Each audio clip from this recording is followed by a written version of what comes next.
Did you like it? I know roses can be really intimidating to paint, especially when you start out painting florals. Everyone just loves to paint a rose, but then you don't get it right. Well, this is a beginner level floral tutorial for painting roses, and I'm pretty sure that if you follow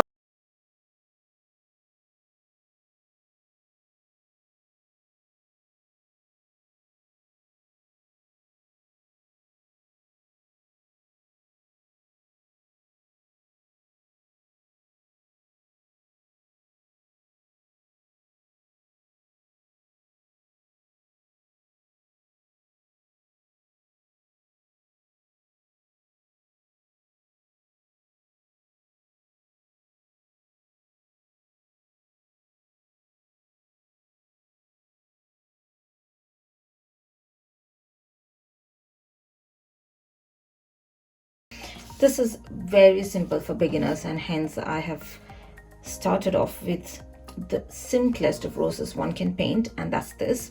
We'll get into the supplies first. I've got a watercolor paper. This is from a brand, Art Essentials, and you can have any brand really, but just make sure that it's a cold pressed watercolor paper. It's 100% cotton.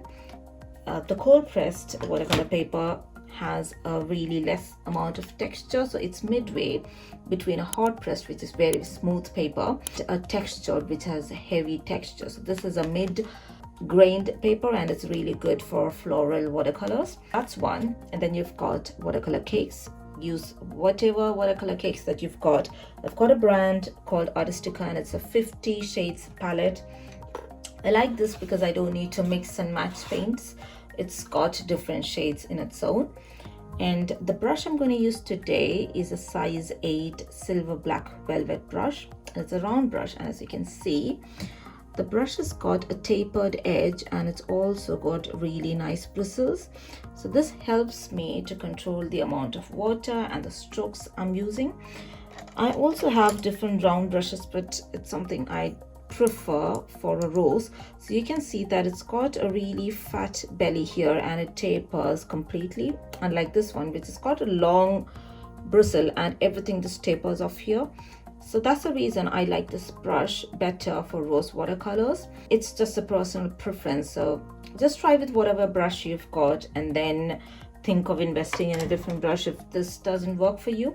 We'll do the practice strokes first before we move on to the actual watercolor session. So I've got a old practice sheet right here. Whenever you practice, make sure that you've got the very same type of watercolor paper, watercolors, and brush when you practice. Okay, so I've got water jar here, a napkin paper to wipe off my brush, dipping my brush, wetting it thoroughly before getting into the shades. I've got a shade chart here already. It's easier for me to pick and choose the colors.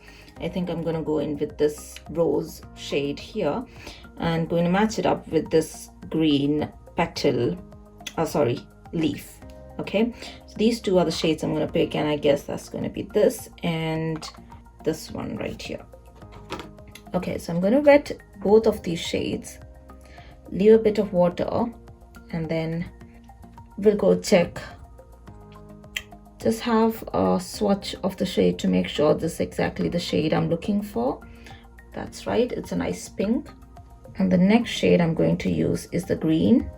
I'm going to pick up a little bit of green and check if, yeah, that's a nice green as well. I'd like to mix these two shades in different proportions before using it on my flower. So I'm going to have a palette here. This is a clear sheet here that I'm using as a palette. What I'm doing is going to pick up the pink and put it up in my palette somewhere. So this is going to be the side for the pink.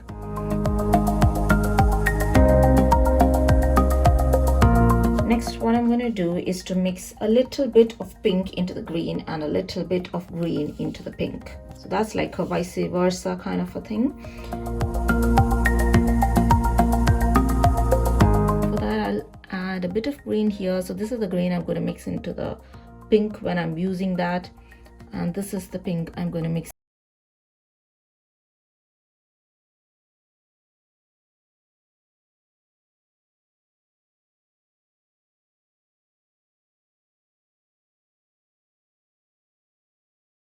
you swirl your brush and make a really sharp brush here.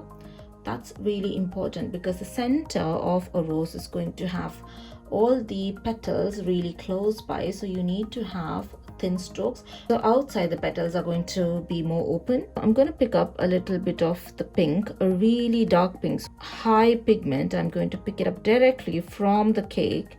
I'm twisting my brush and having a really thin brush. And what I would do is to draw C. This is a C. I'm going to practice C, and I have to make sure that it's a really good C. So you can see that these are not good C's. That's a good one. Good one. So I need to practice in the opposite way as well. So practice these in different sizes. So that should really help you with all the petals. So as you come outside of the bud, the petals are going to be wider and open. So this is how you do it. Do a C, but swish your brush this way. All right. So that's your outside C. And this is really all about a rose petal. The next stroke you need to practice is for the leaves, and picking up a little bit of green. I'm going to show you exactly how to do that. What you need to do is hold your brush sideways and not pointed. So when you were doing the C, you had it pointed straight above to have the C very nicely, isn't it? For the leaves, you need to have it slanted. And then what you would do is, this is going to be the stem. All right, so this is the stem, and then you flatten the brush, swirl it around, and then lift it up. All right, so you've got one side of the leaf already. I'm going to pick up a little bit more of the green shade. I'm going to do the same. So this is where the leaf is going to start. Got my tip here, press the brush hard, swirl it, and then as you reach the edge, just lift it. Okay, so this is going to be your leaf. Once this is done and your leaf is still wet, you can go up and add more pigments where you think is necessary. So I'm just going to add pigments here and it'll spread on its own. I'm going to leave it like that. So these are the strokes that you need to practice, and we'll put all of these together in the next session where we're going to paint the actual rose. I hope you've practiced all your strokes and you're back to do the actual painting of the rose. So what I'm going to do is fill up my palette again with more shades, add more pigment, and let's get started with the painting. So I'm going to go pick up the pink shade to add to the center of my flower, and for that center of the flower I'm going to add a little bit of green as well. So I'm going to pick up the red or the pink, and I'm also picking up a tad bit of green and mixing it up. So you've got a pink, but a very deep pink, so it's got a tinge of blackish shade in it. So I'm going to use that for the center of the flower. Before I start, I have pictured how my roses are going to be placed. I'm imagining that there's going to be a rose here, and there's going to be a rose here, and leaves here, leaves here, leaves here. This is going to be my rough composition. All right, let's dive in now. So I'm going to take up this darker shade of pink. I'm going to go C stroke. So C, I'm going to overlap it with another C, C, C, just going in with C. As the center is growing bigger, and my C strokes are also going to go bigger, and as I draw the C, I'm making sure that I'm pressing it a bit at places, making it a little bit thicker, and then lifting it up. Okay, now I'm happy with the amount of bud that I have, and I would like to go outside and add a bit of opened petals. So I'm going to wash my brush. I don't need to take off the entire pigment. I just need to make sure that, you know, a little bit of that pigment is gone, and I can pick up really nice pink shade now.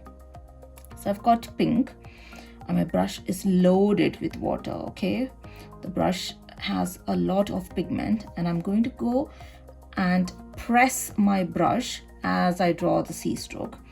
So I'm going to start from here, say for instance, okay, so this is a C stroke, the petals are coming, and now I'm going to press, then wiggle it, and then bring it back and close. All right.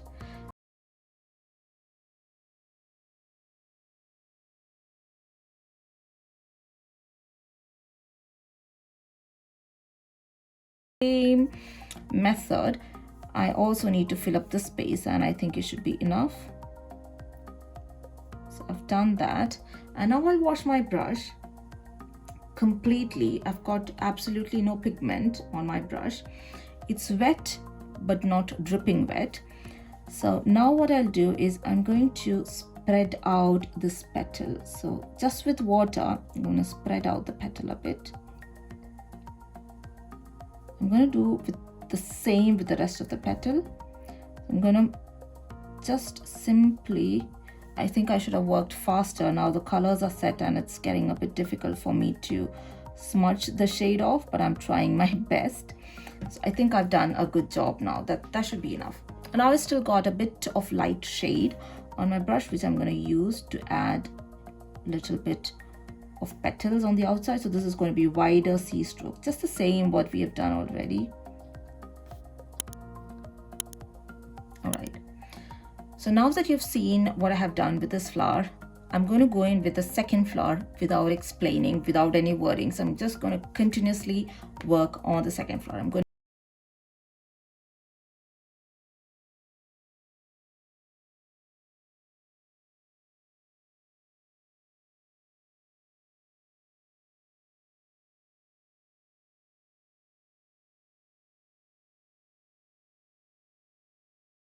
the exact same steps as this flower to make the other flower, and our layer one is done. So I'm going to wait for it to dry a bit, and until then we can work on the leaves. For the leaves, as I said, just pick up the shade of the green and mix up a little bit of the pink to neutralize the stuck green, and then I'm going to wipe off the excess of green. I still have shades, but I'm wiping off the excess, and I'm going to go in with the leaves. Okay, so what I'm going to do is use thin strokes to define the stem. So I've got my stem until here, and then press the brush and then wiggle it and then lift. I'm going to do that second time around here, wiggle and lift. So I've got the leaf here, but I need to add a bit of pigment. So I'm going to take up a pigment and just drop it randomly at two places. It will spread on its own and dry on its own. So I'm just going to leave it to itself. I'm going to do the exact same leaf for the rest of the positions I've marked here.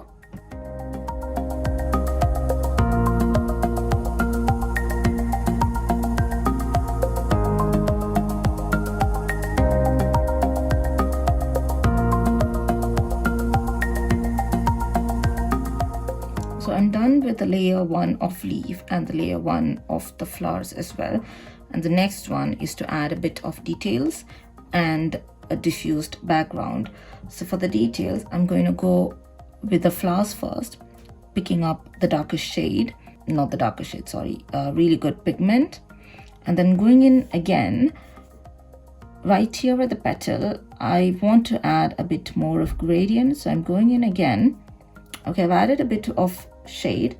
I'm going to wipe my brush off with all that excess shade, and using just a little bit of wet brush, going to spread it across.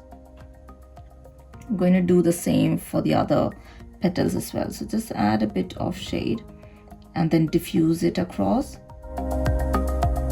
This is completely optional. Some people find it nice this way as such, and I just like adding a bit more of detail. So it really depends on person to person, isn't it? So I'm going to add a little bit of detail here and maybe a bit of shades here, and then just diffuse it a bit. Okay, and also picking up a little bit of shade to add a bit of details in the outer petals. Just going in randomly and putting some strokes here and there, that's all.